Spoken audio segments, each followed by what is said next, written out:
لما يسمعوا انه عمان في عندنا الصبح كان اشوف الاسلام.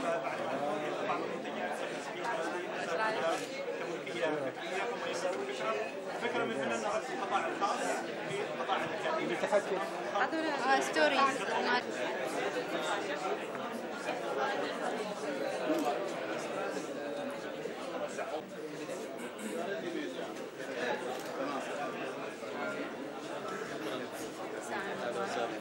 ريدان. ايوه اول شيء ركز مع الريدان. الريدان من محافظة الغفار. الغفار اسم قديم لمحافظة. ايوه الغفار كانت تسمى قديما بالريدان.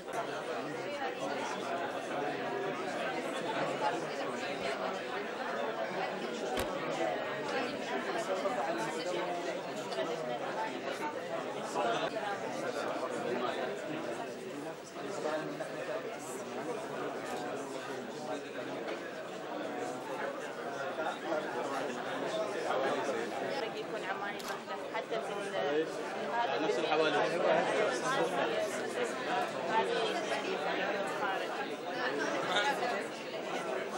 هذه طبعا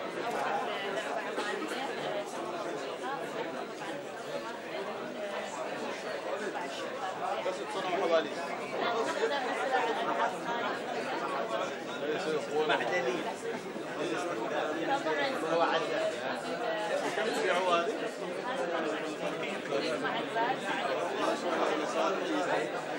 وفي انستركشن للعب.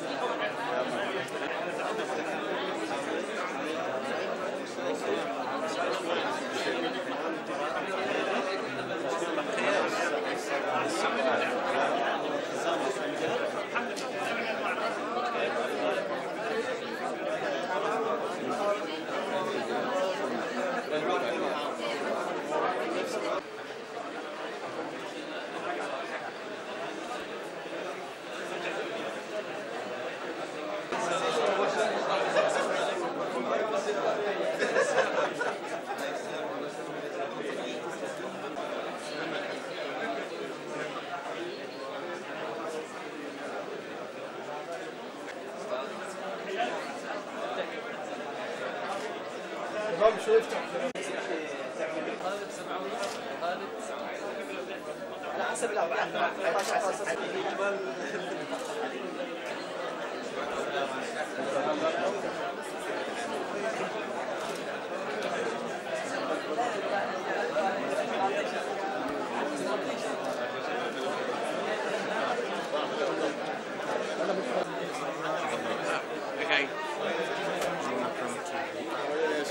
Hi. Hi, Wayne. Wayne PSO, the Chief Executive of Oman Air.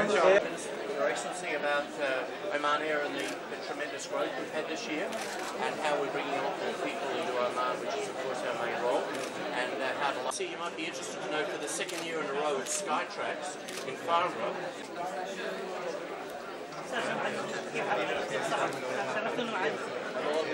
هذا ما بدأنا بالسياحة وانتهينا بالغرفة. لأنك السياحة إذا ما عندك غرفة ما تقدر تعمل سياحة مثل الغرفة. هذا مجددة جددوها. إيه طبعا. والحين تنزلوها لنا الحين حتى الأقراص في الموقع وكل شيء. نرحب بكم في أمسيتنا السادسة وهي مخصصة لموضوع السياحة بحضور معالي وزير السياحة والجهات الداعمة لمشروعنا الوطني الذي الجميع يأمل بأن يكون يعني مشروعا يعني يستقطب الاستثمارات الخارجية وكذلك يولد فرص عمل للمواطنين. في الفترة الماضية مع الوزير كان عندنا 5 أمسيات مختلفة، وهذه هي الأمسية السادسة، وإن شاء الله عندنا أمسيتين آخرتين. موضوع السياحة طبعا موضوع مهم جدا، وبيكون محاور متوزعة بين وزارة السياحة بشقيها، شق الاستراتيجية الوطنية للسياحة، وكذلك الترويج في الداخل وفي الخارج، وكذلك عندنا جهات داعمة مثل الطيران العماني من دونه لا نستطيع أن نتقدم في السياحة، وكذلك عندنا الرئيس التنفيذي لشركة عمران اللي له دور كبير في إقامة المنشآت السياحية في جميع أنحاء السلطنة، و ديفيد جراهام الرئيس التنفيذي لإبحار عمان، أيضا إبحار عمان وسعادة الوكيلة هي رئيسة مجلس إدارة إبحار عمان، ولهم دور كبير أيضا في ترويج السياحة العمانية.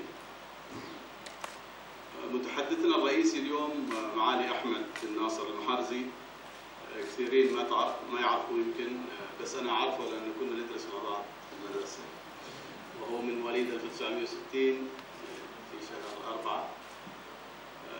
ظاهر انك اكبر عني مع الوزير، انا شهر 8 في نفس السنه. ومعالي الوزير طبعا خريج مدرسه جابر بن زيد المعروفه اللي خرجت اول دفعه في الثانويه، وايضا خرجت اول دفعه في الانضباط العسكري، فعنده لمسات عسكريه ايضا مع الوزير. بعد ذلك الأخ أحمد تخرج من جامعة الملك محمد الخامس في المغرب في سنة 88، وعمل في سفارة عمان في باريس، تقلد عدة وظائف، وبعدها تقلد يعني أو تعين سفير في كازاخستان، وبعد ذلك أولا الجزائر في 2000 في سنة 2000، وفي كازاخستان سفيرا للسلطنة في 2006، وفي 2008 تعين سفير في فرنسا، وفي 2012 صدر المرسوم السلطاني السامي بتعيينه وزيرا للسياحة، وهو وزير جديد، وكان يقول لي دائما اني انا اريد استفيد من رجال الاعمال، اصحاب وصاحبات الاعمال، وايضا المتابعين للشأن السياحي. اترك المجال لك معالي الوزير لإلقاء الضوء عن استراتيجية السياحة وهموم وزارة السياحة ومستقبل السياحة في السلطنة. تفضل.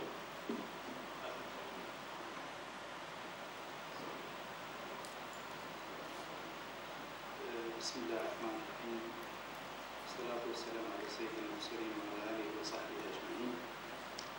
سعادة الأخ العزيز، أيها الأخوة الأفاضل الحضور والأخوات،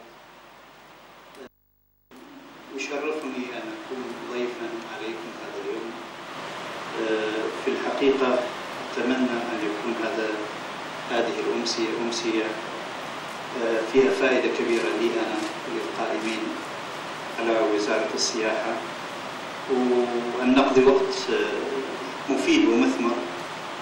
الهدف الأساسي حقيقة بالنسبة لي هو أن أقف على رأي القائمين على القطاع الخاص. فالآن احنا كما تعرفون في بداية وضع خطة مستقبلية لقطاع السياحة. أريد أعرف آراءكم وأشارككم في همومكم وتشاركوني في همومي كذلك. فأرجو أن لا تترددوا أن تتحدثوا بكل أريحية، والخطاب موجه كذلك إلى الأخوة الصحفيين. سأتحدث في عجالة في محورين. طبعا المحاور التي قدمت لنا محاور كثيرة، ولكن نظرا لتقسيم الوقت فسوف أتحدث في عجالة في محورين رئيسيين. المحور الأول هو الرؤية المستقبلية لقطاع السياحة، والمحور الثاني الاستثمار في قطاع السياحة. طبعا أترك المحاور الأخرى للحضور للأخوة الموجودين هنا، وكذلك نتناول في النقاش في إن شاء الله أن يكون نقاش مثري. بداية فيما يتعلق بالرؤية المستقبلية لقطاع السياحة. طبعا تعرفون جيدا بأنه قطاع السياحة كقطاع أو كصناعة لم نصل إليه الآن في سلطنة عمان إلى يومنا هذا. فإحنا إذا أخذنا خلفية تاريخية عن قطاع السياحة سوف نستطيع أن نقول بأنه منذ أن كان إنشاء وزارة السياحة ارتأت الحكومة أن يكون هنالك دور أكبر للقطاع الخاص، وأن تكون نظرا لأن الحكومة لديها أولويات أخرى، فارتأت أن يكون القطاع الخاص هو الرائد في القطاع السياحي. فكان دور الحكومة، وأنا أتكلم عن خلفية سابقة من خلال استعراضي لمنجزات وزارة السياحة سابقا، هو تقديم الأراضي مع الحوافز، وأتكلم عن الحوافز التسهيلات اللي هي فيما يتعلق بالرسوم وغير ذلك، فترات السماح والأنظمة والقوانين وغيرها، ولكن لم نصل إلى ما نسميه احنا بالتمويل أو تمويل المشاريع السياحية، والتي هي أحد هموم وأشكاليات التي يواجهها قطاع السياحة. ارتأت الحكومة أن تعطي دفعة كبيرة لقطاع السياحة، لأن حقيقة قطاع السياحة إذا أخذنا ما نشهده في العالم بأن من القطاعات سريعة النمو، من القطاعات الواعدة جدا، من القطاعات التي تستوعب أعداد كبيرة من العاملين إذا خطط لها تخطيطا سليما. فجاء قرار تكليف وزارة السياحة بأن تضع خطة أو تشرف على وضع خطة واستراتيجية على المدى البعيد، وتقيم قطاع السياحة وتنظر إلى التحديات التي تواجه قطاع السياحة، الإشكاليات التي تواجه قطاع السياحة، وما هي الحلول المقترحة. طبعا عملنا في الفترة الماضية حقيقة بكل جد والشكر موصول للعاملين والأخوة في وزارة السياحة، لأني جديد على هذا القطاع، ولكن بدونهم ما كنت قطعنا هذا الشوط الذي قطعناه. فمن خلال تقييمنا لقطاع السياحة وقفنا على التحديات اللي يواجهها قطاع السياحة، وممكن أوجزها في 5 نقاط. التحدي الأول اللي هو مدى تقبل وتكيف وانخراط العماني في العملية السياحية، وهذا تحدي كبير جدا. الآن ما نلاحظه في الوقت الحاضر بأن الناس تنظر إلى قطاع السياحة على أنه قطاع ليس قطاعا بقدر ما هو هناك عندنا زوار يزورون عمان، ليس هنالك سواح بمعنى صناعة السياحة.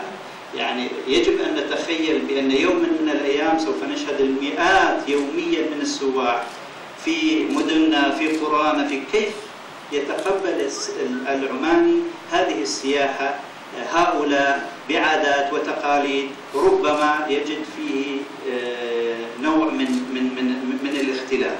وكذلك كيف نجعل هذا العماني أن يكون شريكا في قطاع السياحة، عاملا رئيسيا في قطاع السياحة، وليس مجرد عاملا فيه بمعنى أجير. هذا هو المهم، وهذا هو التحدي. والتحدي الآخر اللي هو التخطيط المتكامل. فتعرفوا أنتم قطاع السياحة ليست وزارة السياحة، إنما هنالك قطاعات عاملة في قطاع السياحة.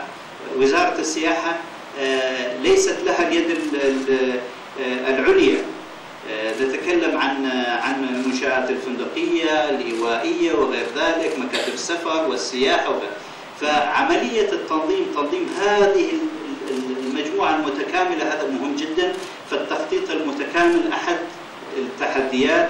والتحدي الآخر فيما يتعلق بالأطر التنظيمية، وتكلم عن القوانين والأنظمة ومدى تكيفها مع تطور قطاع السياحة. فصناعة السياحة في تطور دائم، فإذا لم تواكبها الأنظمة والقوانين فنصبح حقيقة متأخرين وعاجزين عن مواكبة الآخرين ومنافسة الآخرين في المنتجات السياحية.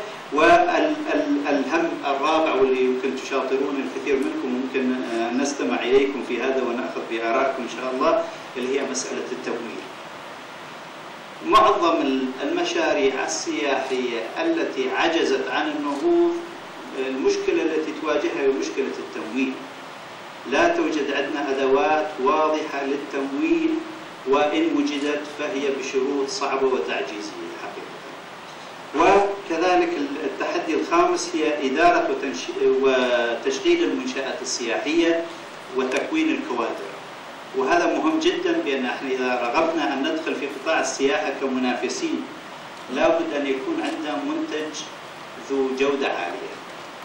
والمنتج ذو الجودة العالية لا يمكن أن يتأتى ويكون بدون إدارة جيدة تأخذ طبعا بالتطورات في قطاع السياحة.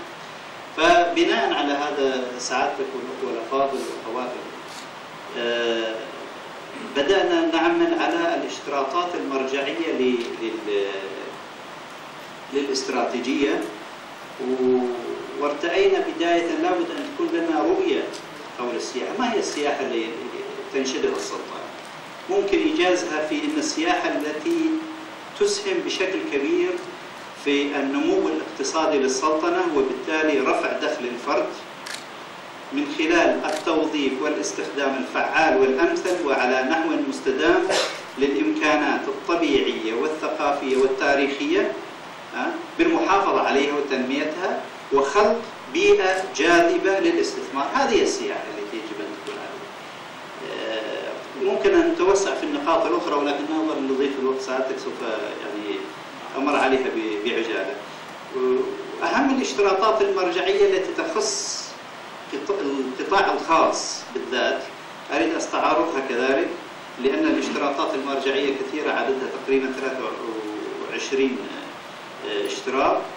الاشتراط الأول فيما يتعلق بالقطاع الخاص وضع خطة عمل مفصلة ودقيقة بآليات تنفيذ وإشراف تبين الهيئات والمؤسسات العامة والخاصة ودور كل منها في تطبيق الاستراتيجية.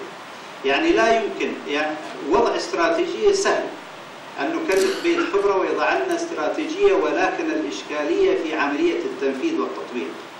ياما وضعت استراتيجيات ولكن لا يوجد عندك آليات واضحة للتنفيذ، فنقف عاجزين عن تنفيذ وتطبيق هذه الاستراتيجيات. النقطة الثانية هو تقييم الاستثمارات. نريد من الدراسة أن تقيم لنا الاستثمارات وتبين نقاط الضعف والقوة، وتقترح النماذج المثلى للاستثمار، وكذلك دراسة الإجراءات الحكومية. هل هي معيقة؟ هل هي فيها قصور؟ نريد أن تأتي بنا بهذه النقاط وتساعدنا في عملية العمل حقيقة بتناغم مع القطاع الخاص. والنقطة الثالثة طبعا تقييم الأنظمة والقوانين، لأن هنالك كثير من الملاحظات لاحظها من بعض رجال الأعمال حول بعض الأنظمة والقوانين والإجراءات المتبعة في وزارة السياحة وكذلك اللي في الحكومة بشكل عام. والنقطة الرابعة سبل وكيفية الترويج.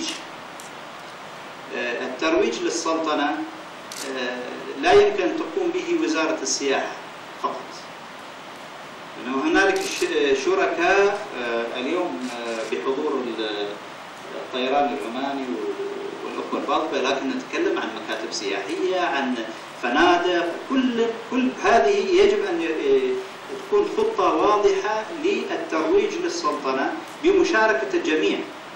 وعندما نتحدث عن مشاركة الجميع أي على قدم المساواة، ليس بمعنى الدور الريادي فقط لوزارة السياحة. فربما هذه الاستراتيجية أو هذه الدراسة تقترح علينا أن تتخلى وزارة السياحة عن الترويج، يكون الترويج عن طريق شركات عالمية وفقا لاستراتيجية واضحة، وتكون وزارة السياحة هي المنظمة والمتابعة لها. والنقطة الخامسة تقييم الحوافز التي تمنح للمستثمرين سواء المحليين أو الوافدين والأجانب بصورة عامة. وضع تصور شامل للمشاريع السياحية وتحديد دور الحكومة والقطاع الخاص في تنفيذها، لأن احنا لا نريد أن نكون حقيقة منافسين للقطاع الخاص بقدر ما نكون مكملين لبعضنا البعض، شركاء بمعنى الكلمة، شركاء في القرار، شركاء في وضع الأنظمة، شركاء في وضع القوانين. أنا هذا الذي أراه حقيقة. والنقطة السابعة دراسة الكيفية التي يجب أن تتبعها مؤسسات التمويل في منح التسهيلات والقروض. وهذا أحد الهموم حقيقة التي تواجه قطاع السياحة وربما القطاعات الأخرى. ربما معالي الوزير السنيدي تحدث يمكن قد يكون لأنه لديه نفس الهموم، خاصة إذا تعلق الأمر بإنشاء وتشجيع إنشاء المؤسسات المتناهية الصغر والصغيرة. وطبعا هذه الشروط المراجعية عدد 23 أنا استعرضت فقط فيما يتعلق بالقطاع الخاص وأترك الباقي للنقاش. المحور الثاني اللي أريد أن أتحدث فيه اللي هو الاستثمار في قطاع السياحة. وبعجالة أحاول أن أقيم الاستثمارات للفترة من 2006 إلى 2010، أطرحها كما هي، لن أتعرض للأسباب وأترك الكل. قد يكون القطاع القائمين على القطاع الخاص لهم رأيهم في هذا الموضوع، لماذا الاستثمارات لم تنجح أو غير ذلك، أو لماذا نجحت، ما هي الأسباب. في الخطة الخمسية 2006 و2010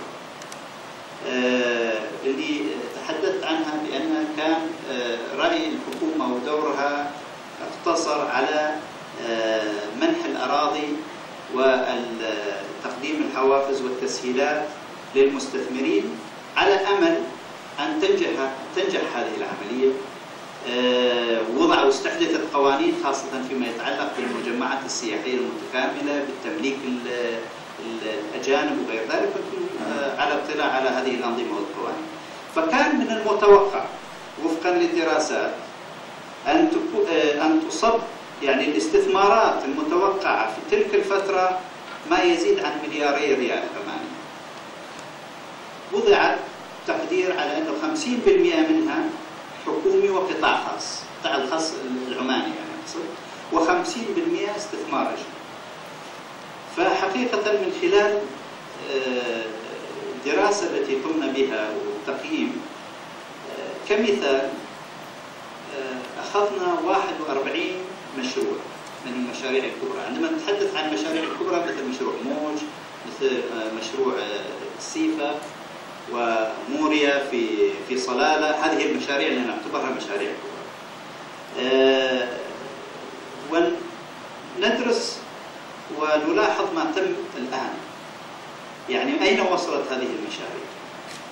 3 فقط من 41 مشروع تم تشغيلها، 3. 9 ما زالت تحت التنفيذ، وإحنا نتحدث عن خطة يعني خلال من 2006 إلى 2010، يعني يفترض أن تكون هذه المشاريع تمت. 9 ما زالت تحت التنفيذ، 3 مشاريع بدأ في تنفيذها وتوقفت، 19 لم يبدأ التنفيذ أساسا، و5 مشاريع تم إلغائها بسبب عدم جدية المستثمرين، ومشروعين متوقع أن تفتتح هذا العام، عام 2012.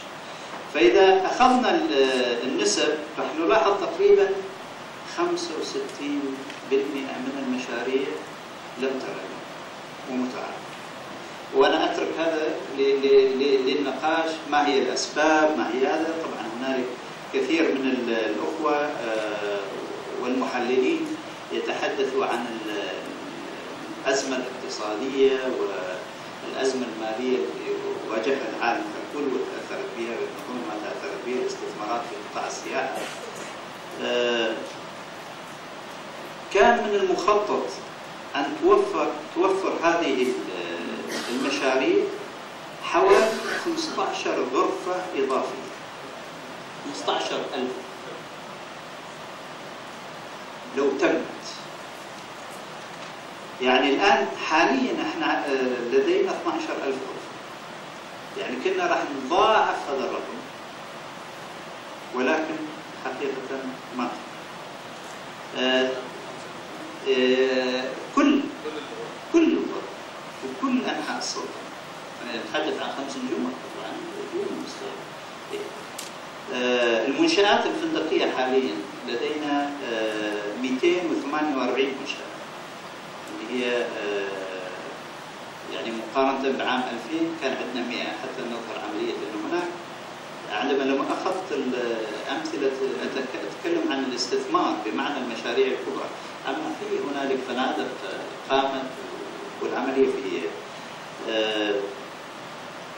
هذا ما يعني اترك الكلمه لك سعادتك للركوع فاضل واترك الموضوع للنقاش. طبعا انا لا استطيع في فتره وجيزه ان اتطرق الى جميع النقاط. شكرا جزيلا معالي الوزير.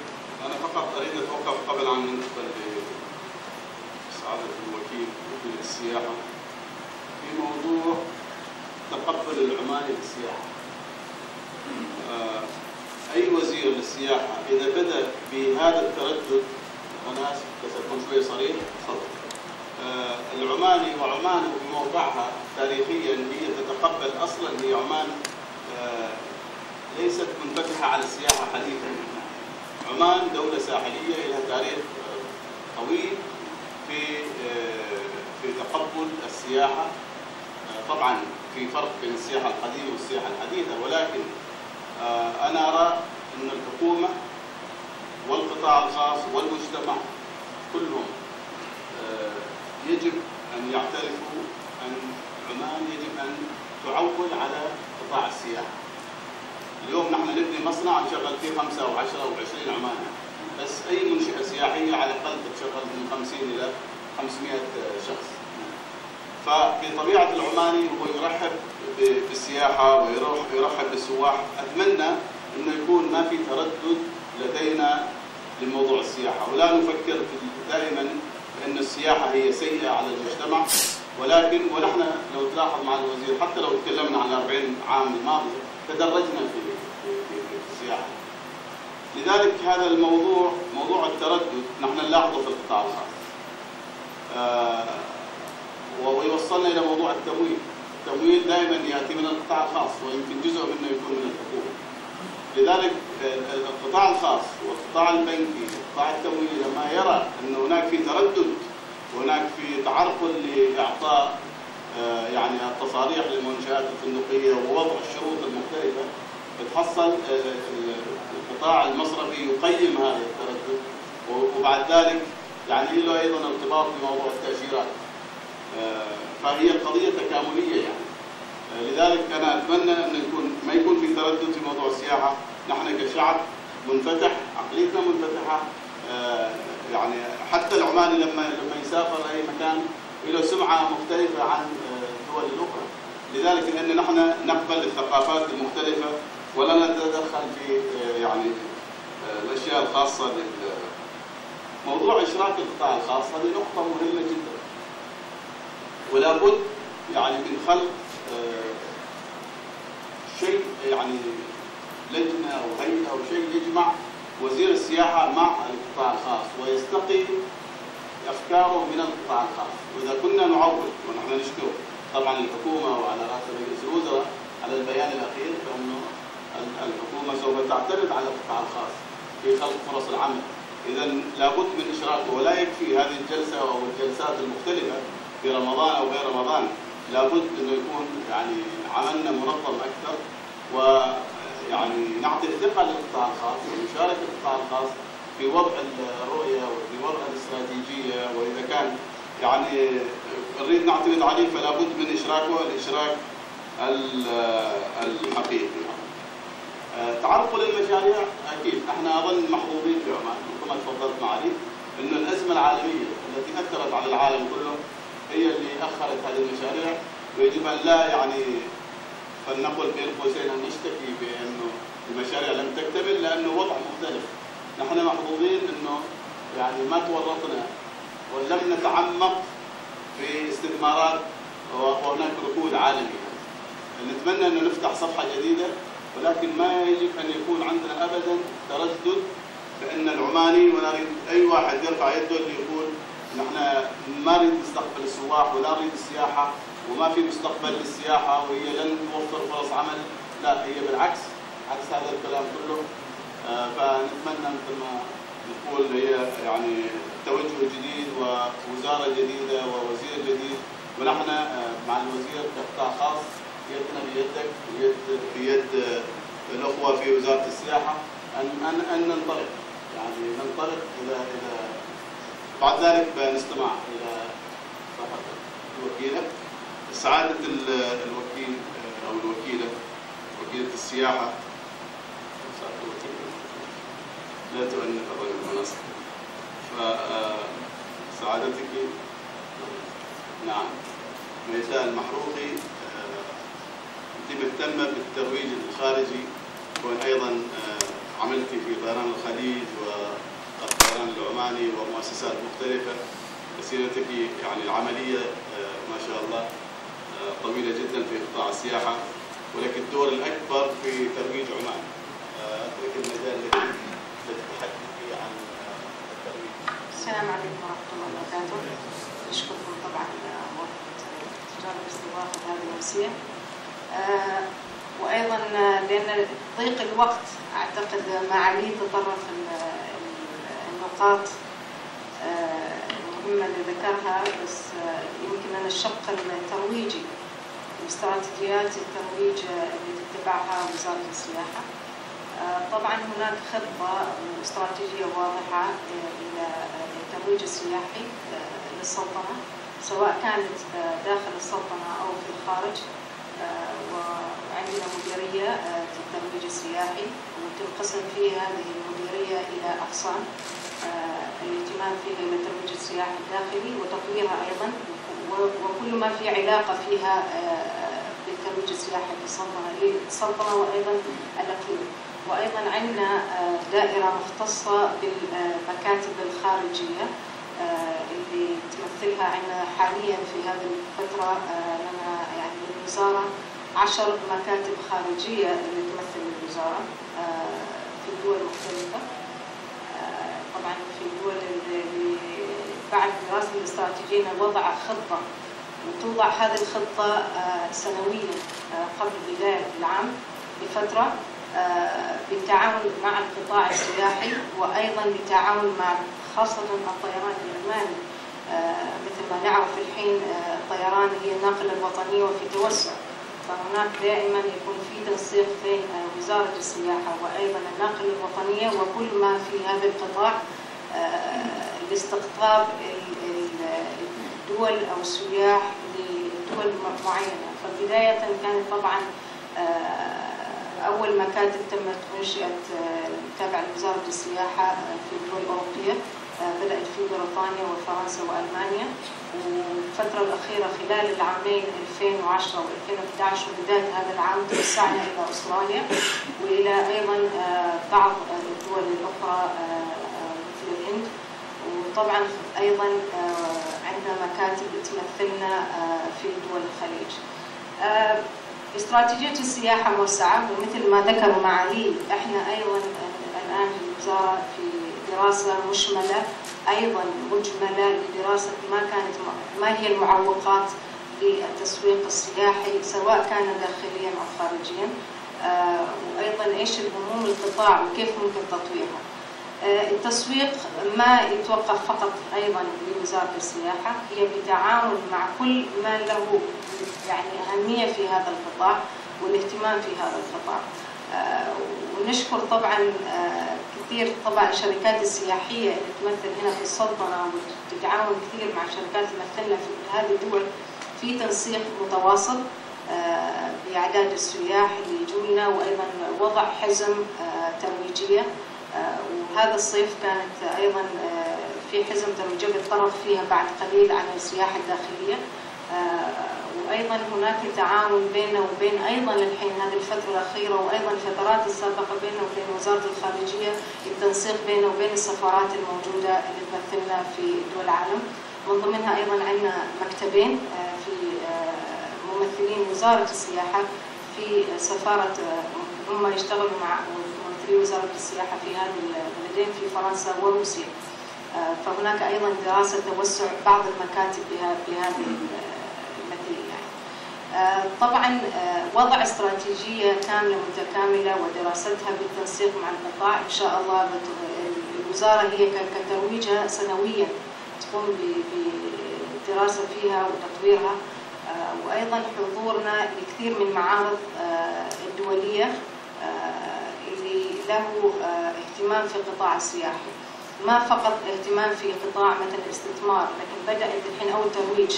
بدينا أيضا نحضر معارض عالمية اللي تهتم مجملا بهذا القطاع بكل شقيها، يعني تختلف حتى في مجال الطيران، إذا كانت في مجالات أخرى الرياضية، القطاع الفندقي. فأيضا فريق العمل في الوزارة يكون دائما في حضور في هذه المعارض في محافل دولية، وأيضا إذا كانت في الدول المجاورة. أهمية أيضا كل هذا التسويق الداخلي جدا مهم، وأيضا التسويق الداخلي هي تكون في مكاتب اللي تمثلنا في الإدارات الإقليمية. عندنا 5 إدارات، طبعا في منطقة ظفار عندنا محافظة ظفار عندنا مديرية، وهي أيضا لها تضع استراتيجية معينة تسويقية بالتعاون مع الشركات الخارجية إلى كل لهذه المحافظات. مثلا الفترة الأخيرة قمنا في خلال هذه السنوات السابقة باستقطاب عدد كبير مثلا من السفن السياحية اللي السلطنة، وكانت هذه أيضا بالتعاون مع قطاعات أخرى في السلطنة، وأيضا التعاون مع الجهات المعنية في الحكومة مثل شرطة عمان السلطانية أيضا لتسهيل كل الإجراءات باستقطاب هذا النوع من القطاع السياحي. ولعبت دور كبير وضع السلطنة في خارطة العالم في هذا المجال، وأيضا استقطبنا شريحة كبيرة من تختلف السياحة، مثلا السياحة الترفيهية، سياحة المغامرات، السياحات الأخرى، يعني كل في مجال. فبدينا حتى الحين نركز في الأسواق وكل على حدة نوعية أي نوع من السوق ممكن استقطاب نوعية السياحة، وتضع استراتيجية منفردة عليها وتبدأ العمل فيها. بالنسبة أيضا للسياحة الداخلية مثل ما ذكرت في مكاتب عندنا الإدارات الإقليمية اللي تمثلنا تكون بتنسيق مع طبعا الوزارة. قمنا بحملة هذا العام في هذا الصيف، حان الوقت الآن، وكانت هي حملة بتعاون مع القطاع السياحي في السلطنة، الشركات السياحية، وبصراحة أشكرهم جزيل الشكر. يعني القطاع الخاص في تعاون كبير بينه وبينه في هذا المجال، وأيضا القطاع الفندقي عرضوا عروض سخية يعني هذا الصيف، وكان بالتعاون مع وزارة السياحة. قمنا بعمل حملة بدأت في شهر يوليو، منتصف شهر يوليو، وإن شاء الله بتستمر إلى نهاية سبتمبر. وهذا عبارة عن حملة تكون هي وضعنا بعض الحزم في مناطق معينة، هي تحفيز أيضا للسياحة الداخلية وتشجيعا، لأن في بعض الأحيان كثير يجينا تساؤلات، يعني أعرف أكيد في تساؤلات الخدمات وما شابه ذلك، لكن أيضا في كثير من الأماكن إحنا أيضا نوعا ما يمكن ما جربناها وقلنا غمرنا إلى نشوف هذه المناطق. فعملنا حزم بالتعاون مع القطاع، وقمنا لمدة 3 أشهر هذه، وطبعا بيكون في دراسة عليها، وإن شاء الله نشوف في المستقبل إذا باستمرار بنفس النهج أو تطويرها أيضا. فهذه مجملا بالنسبة لاستراتيجية، يعني هي معمقة، استراتيجية معمقة، ما نريد نتطرق كثير كل النقاط، لكن لخلاصة يعني هذا إن في عندنا مكاتب تنظيف في تعاون مستمر بيننا، وأيضا بالقطاعات المهتمة في السلطنة من الطيران وما شابه ذلك. أشكركم. شكرا سعادة الوكيلة. قبل أن ننتقل إلى مستر وزير رئيس تنفيذي للطيران العماني، أيضا نرحب بمساعد أو رئيس تنفيذي لشركة المطارات، الشركة العمانية للمطارات القائم بعمان، الرئيس التنفيذي نرحب به. اللغة تكون اللغة الإنجليزية، فأي واحد يريد ترجمة بالعربي عندنا ترجمة فورية. كل الحقيقة مع الوزير كل ممثلين قطاع السياحة موجودين، وعلى رأسهم أيضا الأخ الشيخ إبراهيم نبهاني رئيس لجنة السياحة ورئيس لجنة السياحة الخليجية، وكذلك لهم دور كبير هنا في الغرفة وعن في الخليج لترويج السياحة. الكل مجتهد لترويج السياحة، ولكن بالمقابل لابد من أجنحة السياحة أن تكون أيضا تقوم بدورها مستر وين. تحدثنا عن قطاع الطيران العماني، وسمعنا أنه مجلس الوزراء يدعم الطيران العماني في بيانه الأخير، فنتمنى أنكم تستمروا بنفس المستوى وبنفس الوتيرة إن شاء الله إلى الآخر. تفضل. Thank you very much, Excellency. Thank you for the kind words, and I must say how delighted I am to be here, and thank you for the kind invitation. I'd like to spend just a few minutes talking about Oman Air and our achievements in recent times, and most importantly how we work with the Oman tourist industry and help the country's development. So if we go on to the first couple of slides, this is just a recap of the Oman Air fleet, and I just remind everyone that there's been tremendous growth in recent years, and there's now 26 aircraft, and what you can see there is the 330, we have 7 of those, 15 737s that fly around the region, 2 Embraers, and we've still got the ATRs that we operate particularly to Kasab and in the desert. And by the end of the year we'll take delivery of 2 more Embraer 175s, which have proved to be very successful, and I'll talk about a new route that we'll be introducing in September with that aircraft. Those 26 aircraft fly to 41 different cities in the world, and when you look at that network, it really covers a lot of ground for a fleet of that size. And there are 6 cities in Europe, Her Excellency Martha mentioned many of those, where we've had tremendous cooperation with the Ministry of Tourism and great success in driving growth of tourists into Oman in recent years. And you can see a very strong network around the GCC and a very strong network down in the Indian subcontinent. Now, the next destination from the 1st of September, we've already had it in the press, but I'm sure you've read that we'll be operating a daily service with the Embraer to Tehran. We're already seeing some good pickup in our forward bookings, and we're seeing that people from Iran will be coming to this country and also going on to other parts of the network. Now, although that aircraft is smaller than the 737, we've found it to be very successful. It's got very good quality seating on board for business and economy, and a very good in-flight entertainment system. I'd just like to quickly skip through the network, and as I mentioned, we fly to 6 cities in Europe.